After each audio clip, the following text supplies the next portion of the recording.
And now, for your viewing pleasure, Still Plays with Cars presents the top 10 coolest post-war Chevrolets. See the USA in your Chevrolet. Number 10, 1965 Corvair.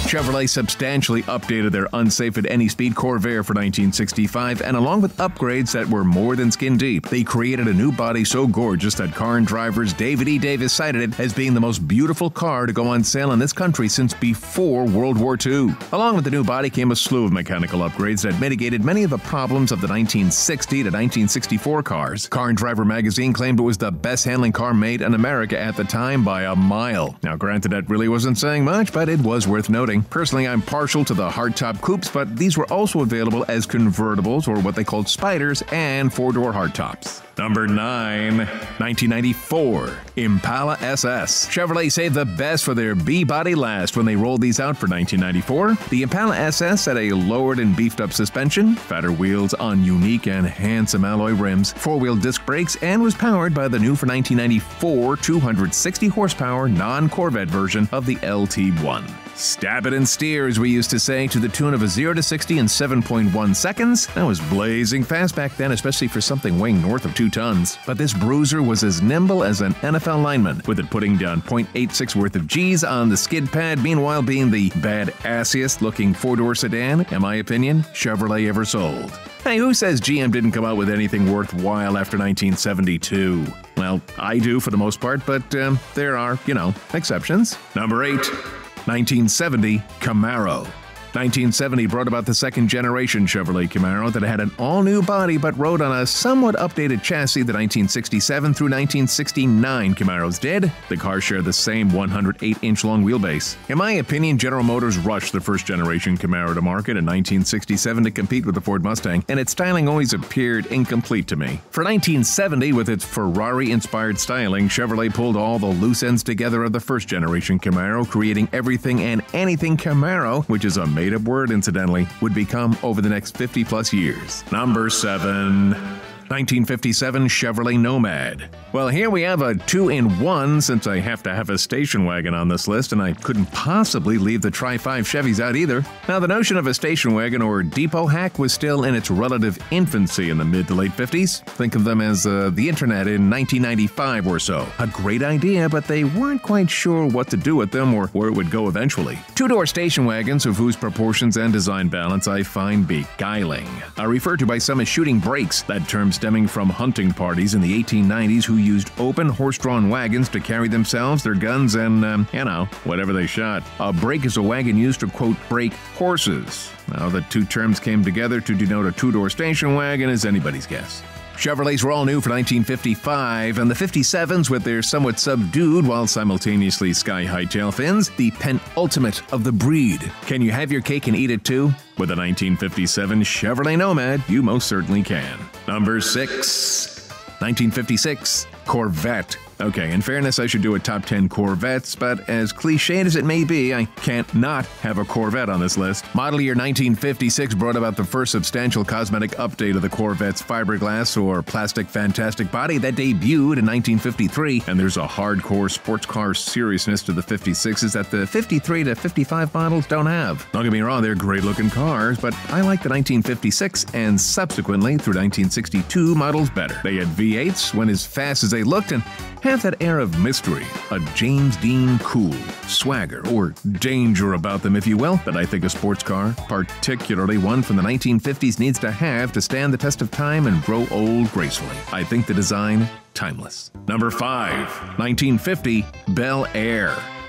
The Chevrolet, and when I say the Chevrolet, there was only one Chevrolet available in different trim levels and 4 different bodies for 1949, and it was all new. And what a looker it was. And for 1950, things got even better when they rolled out a hardtop coupe they called Bel Air. Hardtops, which is a rather oxymoronic term for a car with no center roof pillar or post, since all cars that aren't convertibles are technically hardtops, were becoming quite popular in the 1950s, and it was a styling trend that would last for more than 20 years. The 1950 Bel Air also featured an upgraded interior and, marvel of engineering marvels, an available 2-speed automatic GM dubbed Power Glide. Power steering debuted on Chevrolet starting in 1953, power brakes and even air conditioning in 1954.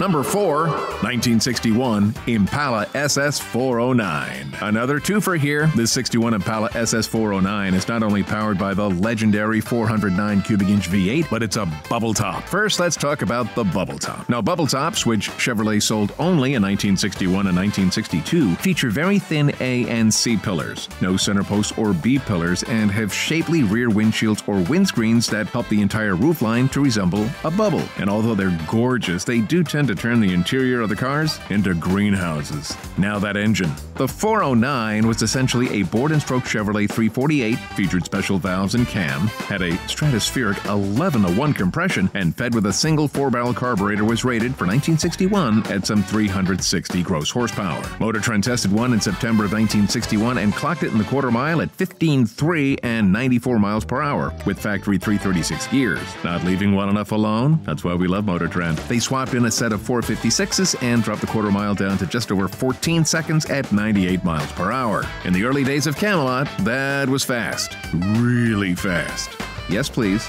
Number 3, 1958 Impala. The Chevrolet was all new for 1958. The Impala nameplate new as well, supplanting Bel Air at the top of the Chevrolet lineup. It was also the first time that the Chevrolet was built on GM's larger B-body chassis that, prior to 1958, had been exclusive to Oldsmobile and Buick. Chevrolets and Pontiacs rode on the smaller GM A-body chassis that made them more like intermediates than full, or what was referred to as a standard-size car back then. 1958 was the only year for these beauties. Planned obsolescence and all necessitated the drastic model year changes. Chevrolet would use the Impala nameplate on and off through model year 2019. Number 2, 1971 Impala Convertible. Gotta have one of my beloved 70s dreamboats on this list, and if I'm going to, might as well be one of these family-size convertibles. I think I first fell in love with these cars when Marsha Brady beat bell-bottomed and perm Greg in that famous driving episode of The Brady Bunch. Although Marsha and Greg drove a 1974 Caprice, but I think the 1971 and 2 Impala a better-looking car.